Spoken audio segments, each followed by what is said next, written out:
A 42-year-old tech CEO worth $80 million rear-ends a Vietnam veteran's 20-year-old pickup truck, then tells Judge Frank Caprio, "Your Honor, this man's entire life isn't worth the 15 minutes I'm wasting in this courtroom. I have a board meeting that generates more value in 1 hour than he's contributed in 68 years.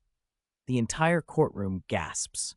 But what this arrogant CEO doesn't know is that the quiet 68-year-old man standing beside that battered truck is holding something in his pocket. A Silver Star Medal earned for saving 23 soldiers during the most brutal firefight of Desert Storm. And one of those 23 soldiers? The CEO's own father, who's been searching for his rescuer for 30 years and is sitting in the back of this courtroom right now. What Judge Caprio does next will be remembered as the most powerful moment in courtroom history. Before we show you what happens, hit that subscribe button if you believe our veterans deserve respect. It's a Tuesday morning in Providence Municipal Court, and Judge Frank Caprio is reviewing his case files for the day. At 76 years old, he's seen thousands of traffic cases, but something about today feels different. There's an energy in the courtroom, a sense that something significant is about to unfold. The gallery is packed with the usual mix of defendants, families, and court watchers who travel from across the country just to witness Judge Caprio's legendary compassion in action. But sitting quietly in the back row, wearing a simple button-down shirt and dark slacks, is an 82-year-old man named Robert Chen. Nobody knows he's here, not even his son. The bailiff calls the case at exactly 10:30 a.m. Marcus Chen versus James Sullivan, civil traffic dispute with property damage and verbal harassment allegations. Through the courtroom doors walks Marcus Chen, and everything about him screams wealth and arrogance. The custom-tailored Brioni suit that costs more than most people make in 2 months. The Patek Philippe watch catching the fluorescent lights. The confident stride of someone who's never been told no. He's 42 years old, founder and CEO of Tech Venture Solutions, a software company valued at $340 million, and he looks annoyed that he has to be here at all. Behind him, moving much more slowly, comes 68-year-old James Sullivan. He's wearing clean but well-worn jeans, work boots that have seen better days, and a faded military jacket with a small American flag patch on the shoulder. His face is weathered, lined with the kind of deep creases that come from decades of hard work and harder memories. His hands, calloused and scarred, grip a manila envelope like it contains something precious. The contrast between the two men couldn't be more stark. Wealth and poverty, arrogance and humility, entitlement and earned dignity. Judge Caprio looks up from his paperwork, and those kind eyes that have shown mercy to thousands immediately assess the situation. He can read people within seconds, and what he sees in Marcus Chen concerns him immediately. "Gentlemen," Judge Caprio begins, his voice warm but authoritative. "We're here regarding a traffic incident that occurred on October 23rd in the parking lot of Providence Place Mall. Mr. Chen, you rear-ended Mr. Sullivan's vehicle. Is that correct?" Marcus steps forward without waiting to be called. "Your Honor, yes, technically I made contact with his vehicle, but let's be clear about what we're really dealing with here. Mr. Sullivan's truck is a 2003 Ford F-150 with over 200,000 miles on it. The vehicle was already in poor condition. My insurance company valued the damage at $1,800. I offered him $3,000 cash on the spot to settle this matter privately. He refused and insisted on coming to court. Frankly, I think he's looking for a bigger payout." Judge Caprio's expression doesn't change, but anyone who knows him recognizes the slight tightening around his eyes. "Mr. Chen, let me stop you there. This isn't about what you think Mr. Sullivan's motivations are. This is about what happened and what the law requires. Mr. Sullivan, would you like to tell your side?" James Sullivan speaks quietly, his voice carrying the measured tone of someone who's learned not to waste words. "Your Honor, Mr. Chen rear-ended my truck while I was stopped at a red light. He was looking at his phone. When we got out to exchange information, he looked at my truck and said it wasn't worth fixing. He said I should take his cash and, in his words, disappear. When I asked for his insurance information like the law requires, he became verbally aggressive." Marcus scoffs audibly. "Verbally aggressive? Your Honor, I was frustrated. I just left an important meeting. This gentleman's vehicle is barely roadworthy. I was trying to resolve the situation efficiently. Judge Caprio holds up his hand. Mr. Chen, Mr. Sullivan is speaking. Please don't interrupt. He turns back to James. Continue, please. James takes a breath. Your Honor, Mr. Chen told me that my truck was a worthless piece of junk and that I was wasting his time. He said, and I'm quoting exactly, "People like you don't understand how valuable my time is." When I told him I still needed his insurance information, he said I was trying to scam him and that he'd make sure I regretted wasting his day. The courtroom is silent, except for the faint sound of the court reporter's fingers on her keyboard. Several people in the gallery shift uncomfortably. This isn't starting well for Marcus Chen. Judge Caprio looks at Marcus. Mr. Chen, did you say those things? Marcus adjusts his tie, his expression suggesting he's already tired of this conversation. Your Honor, I may have expressed frustration, but this whole situation is being blown out of proportion. Look at his truck. He gestures dismissively toward James. It's held together with rust and hope. The damage I caused is minimal compared to its existing condition. And yes, I offered him 3 times the actual damage value. Most people would have been grateful. That word, grateful, hangs in the air like a slap. Judge Caprio removes his glasses slowly, his signature move when someone has just said something that crosses a line. Mr. Chen, most people would have been grateful? Marcus doesn't recognize the danger in the judge's tone. Your Honor, I'm being realistic. I'm a busy man running a major tech company. I employ over 200 people. I generate millions in tax revenue for this city. And I'm standing here in a courtroom over $1,800 worth of damage to a vehicle that's probably worth less than that. Yes, I think most reasonable people would have taken my cash offer and moved on with their lives. Judge Caprio sets his glasses down with deliberate care. Mr. Chen, let me make something very clear. In this courtroom, your net worth means nothing. Your company's valuation means nothing. The only thing that matters is whether you treated another human being with respect and whether you followed the law. From what I'm hearing, you failed on both counts. Marcus's jaw tightens. He's not used to being spoken to this way, and his ego won't let him back down. With respect, Your Honor, I followed the law. I stopped after the accident. I offered compensation.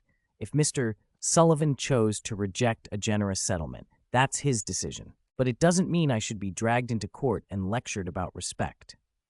The gallery reacts with quiet gasps and murmurs. Did he just say he's being dragged into court and lectured? Did he just dismiss Judge Caprio's authority? Judge Caprio's expression hardens. Mr. Chen, you're not being lectured. You're being held accountable. There's a difference. Now, let's review the police report from the scene. The bailiff hands Judge Caprio several documents, including photographs of the accident scene and the responding officer's notes. As the judge reviews them, his expression grows more serious.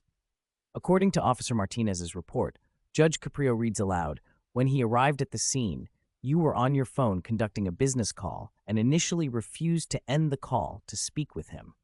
Is that accurate?" Marcus waves his hand dismissively. "I was on an important call with investors in Singapore. There's a time zone issue. I couldn't just hang up." "You couldn't end a call to speak with a police officer at an accident scene you caused." Judge Caprio's voice carries a sharp edge now. "Your Honor, you don't understand the business world. That call represented millions of dollars in potential funding. Officer Martinez could wait 3 minutes. Judge Caprio leans forward. "Mr. Chen, Officer Martinez is a 15-year veteran of the Providence Police Department. He's been shot at, spit on, and disrespected more times than I can count. But he puts on that uniform every day to serve this community. And you made him wait because your phone call was more important?" Marcus's confidence finally wavers slightly. "I wasn't trying to disrespect the officer. I was trying to manage a complex business situation." Judge Caprio picks up another document. The report also indicates that when Officer Martinez asked for your driver's license and registration, you handed them to your assistant who was on another phone, and she dealt with the officer while you continued your call. You didn't speak to the officer directly for over 8 minutes. "My assistant is efficient and handles these matters," Marcus says, his tone suggesting this should be obvious. Judge Caprio looks at James Sullivan, who has been standing quietly through all of this, and the judge's expression softens immediately. Mr. Sullivan, what was your experience with Officer Martinez? James speaks with simple dignity. Officer Martinez was professional and kind, Your Honor. He made sure I wasn't injured. He helped me document the damage to my truck. He was respectful and patient. When he saw my military jacket, he thanked me for my service. He's a good officer. Judge Caprio nods. Mr. Sullivan, I notice you're wearing a military jacket. Did you serve our country? Yes, Your Honor. United States Army. I enlisted in 1973, served through 1995, 22 years total. The judge's eyes light up with the respect he always shows veterans. 22 years? That's a career of service. What was your rank when you retired? Sergeant First Class, Your Honor. I served in various capacities, but my last deployment was Desert Storm in 1991. Marcus Chen, apparently unable to help himself, actually sighs audibly. It's quiet, but in the silence of the courtroom, everyone hears it. Judge Caprio's head snaps toward Marcus. Mr. Chen, did you just sigh while Mr. Sullivan was describing his military service? Marcus realizes his mistake, but his pride won't let him apologize. Your Honor, I'm not trying to be disrespectful to veterans in general, but we're here about a traffic accident, not a military history lesson. I have a board meeting at 1 p.m. that I absolutely cannot miss. Can we please expedite this? The courtroom erupts in whispers. The disrespect is palpable. Several people in the gallery shake their heads in disbelief. Judge Caprio stands up from his bench and walks around to the front, eliminating the formal distance between himself and the parties. This is his signature move when something has touched him deeply or angered him profoundly. Mr. Chen, the judge says, his voice quiet but carrying absolute authority. Let me tell you what we're going to do. We're going to slow down. We're going to take our time. And you're going to learn something today about respect, about service, and about what actually matters in life. Your board meeting will have to wait. Marcus's face flushes red. Your Honor, with all due respect, I don't think you understand the stakes of. Stop. Judge Caprio's single word cuts through Marcus's sentence like a blade. I don't want to hear another word about your business, your board meetings, or your busy schedule. Right now, in this moment, you're going to listen. He turns to James. Mr. Sullivan, you said you served in Desert Storm. Can you tell us about that? James looks uncomfortable with the attention. Your Honor, I don't like to talk much about combat. It was a long time ago. I understand, Judge Caprio says gently, but I think it's important. Please. James takes a deep breath, and when he speaks, his voice carries the weight of memories that never fully fade. I was a squad leader with the 1st Infantry Division, Your Honor, Big Red 1. We were part of the ground offensive into Iraq in February 1991. My squad's job was convoy security and rapid response. And what happened during your deployment? Judge Caprio asks. James hesitates, his hand moving unconsciously to his jacket pocket where the manila envelope rests. Your Honor, on February 26, 1991, my squad was providing security for a supply convoy about 40 kilometers into Iraqi territory. We got hit by Iraqi Republican Guard artillery fire. Direct hit on one of the transport trucks. It exploded, and the entire convoy was taking fire. The courtroom is absolutely silent now. Even Marcus Chen has stopped fidgeting with his phone. James continues, his voice steady but distant, like he's seeing it all again. The transport that got hit had 23 soldiers in it. Most were support personnel, mechanics, medics, radio operators. When that shell hit, the vehicle erupted in flames. Ammunition was cooking off inside, fuel was burning, and I could hear men screaming. Judge Caprio's eyes glisten with emotion. What did you do, Mr. Sullivan? I did what any soldier would do, Your Honor. I went in. The vehicle was burning so hot that my uniform started melting. I could barely see through the smoke, but I knew there were men inside, and I couldn't leave them. James's voice cracked slightly. I pulled out 23 soldiers that day, Your Honor. Some were unconscious, some were on fire, and I had to roll them in the sand to put out the flames. Some were screaming for their mothers. One kid, couldn't have been more than 19 years old, grabbed my arm and said, "Don't let me die here, Sergeant. Please don't let me die here." Tears are streaming down several faces in the gallery now. The court reporter has stopped typing, her eyes fixed on James. I made 6 trips into that burning vehicle, Your Honor. On the last trip, I got hit by shrapnel from a secondary explosion. That's when I got wounded, but all 23 men made it out alive. Not a single one died that day. Judge Caprio's voice is thick with emotion. Mr. Sullivan, that's extraordinary heroism. Were you decorated for your actions? James reaches into his jacket pocket and pulls out the manila envelope with trembling hands. Yes, Your Honor, I was awarded the Silver Star. He carefully opens the envelope and removes a small blue box.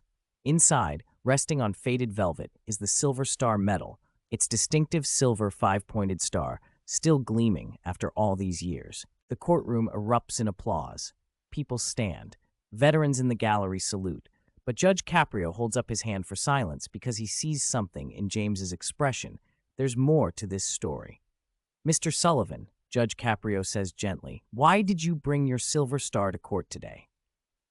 James looks directly at Marcus Chen for the first time since this hearing began. Because, Your Honor, when Mr. Chen rear-ended my truck and told me I was worthless, when he said my truck was junk and I should just disappear, when he treated me like I was nothing. James's voice strengthens with quiet dignity. I wanted to remember that at least once in my life, I was worth something, that at least once what I did mattered. The impact of those words hits the courtroom like a physical force. Several people openly sob.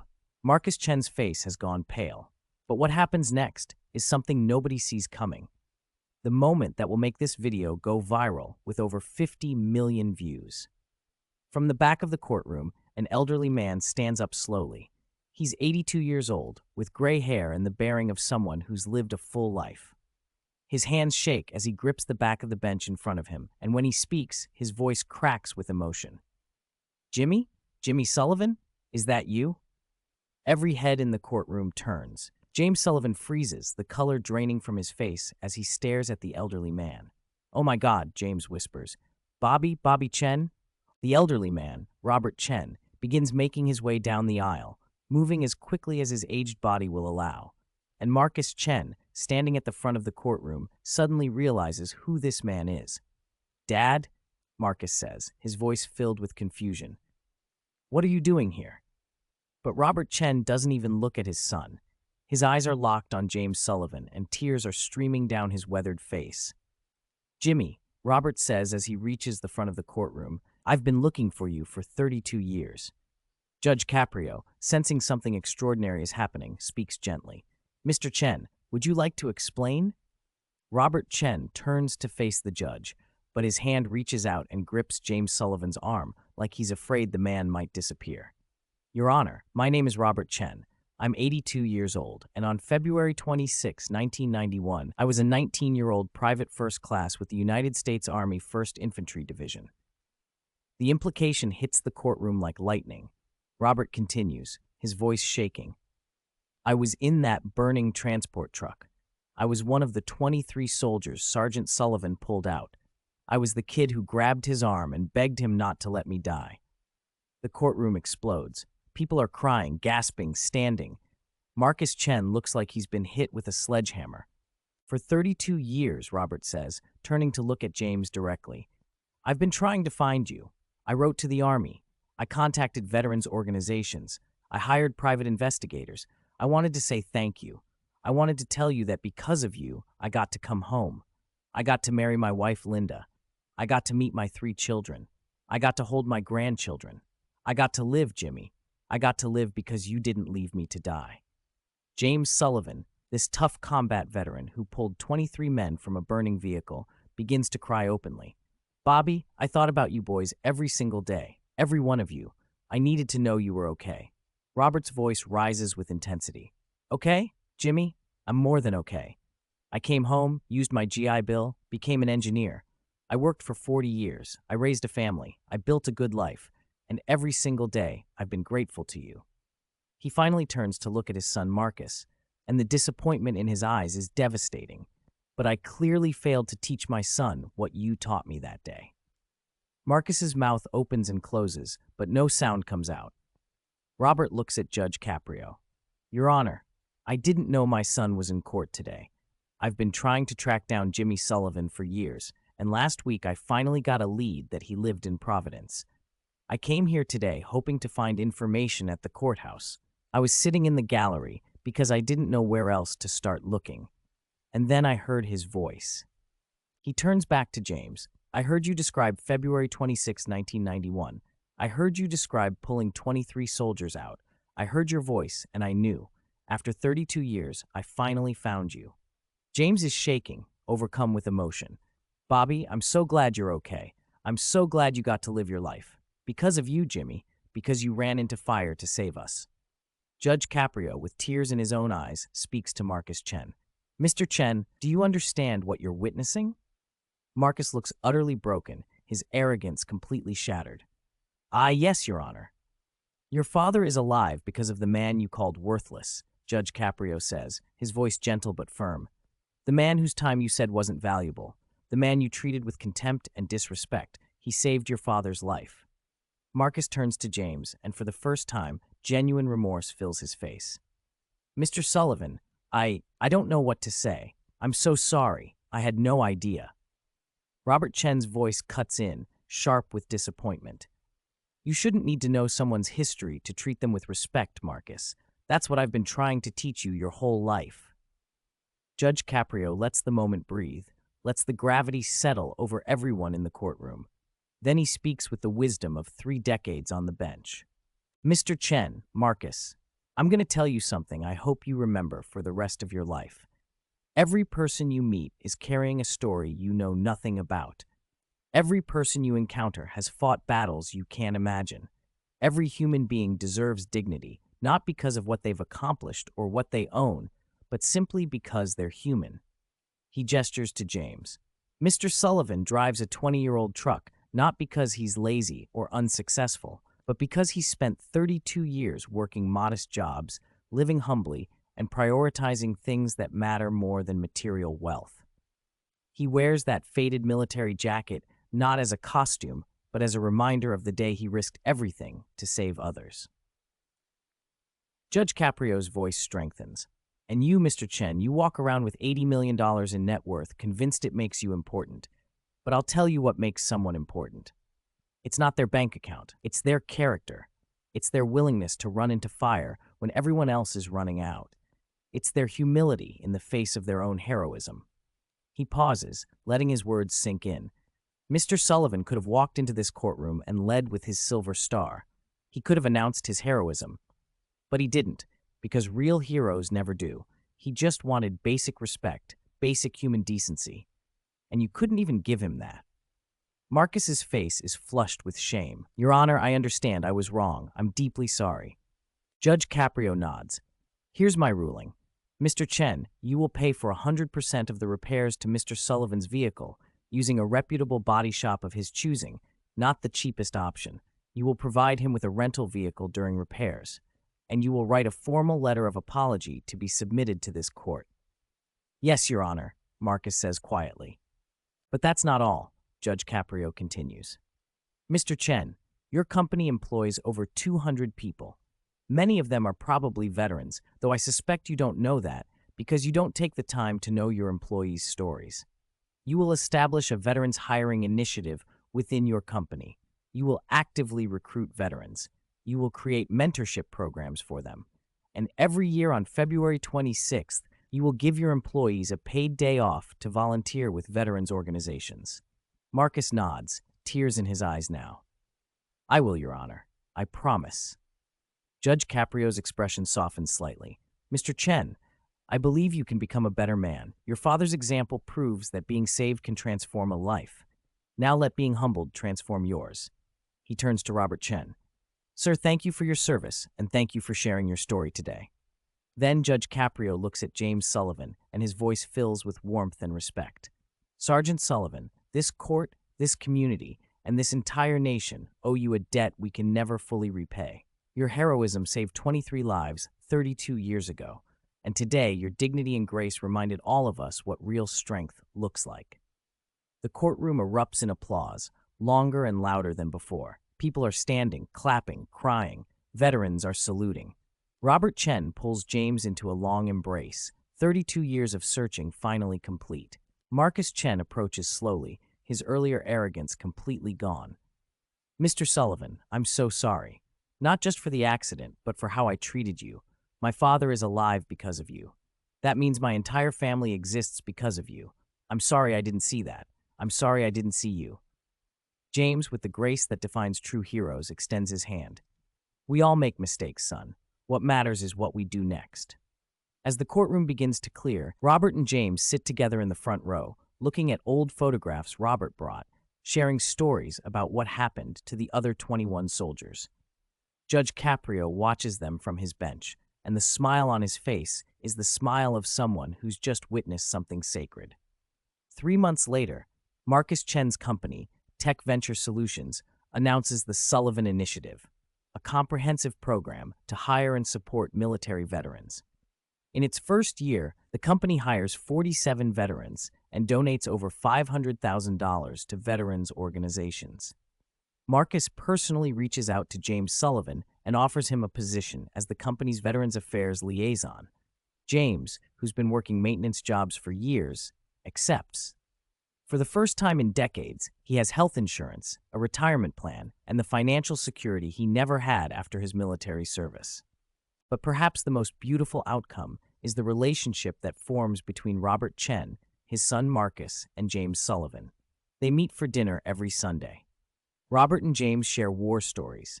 Marcus listens, learning about sacrifice, about brotherhood, about what truly matters in life. On February 26th each year, the anniversary of the attack that changed all their lives, they visit the Vietnam Veterans Memorial and the Desert Storm Memorial. Marcus brings his children, teaching them about heroism, about gratitude, about respect. And James Sullivan, the man who spent 32 years thinking he was forgotten, finally understands that every one of those 23 soldiers carried his memory forward, taught their children about him, honored his sacrifice in ways he never imagined. Judge Frank Caprio's courtroom did more than settle a traffic dispute that day. It reunited brothers in arms. It transformed an arrogant man into a grateful son. It reminded everyone watching that every person has a story worth honoring. If this story moved you, if you believe our veterans deserve respect and recognition, share this video with everyone you know. Like this video if Judge Caprio's compassion and James Sullivan's quiet heroism touched your heart. Subscribe for more stories that prove kindness, justice, and human dignity can change the world. And remember Judge Caprio's words, "Every person you meet is carrying a story you know nothing about. Treat everyone with the respect they deserve simply because they're human." That's the legacy of Sergeant James Sullivan. That's the lesson Marcus Chen learned. And that's the kind of justice that makes Judge Frank Caprio beloved by millions around the world. Where are you watching from? Drop your city in the comments and tell us about a veteran in your life who deserves recognition. Let's honor them together. Justice served, lessons learned, heroes remembered. Comment.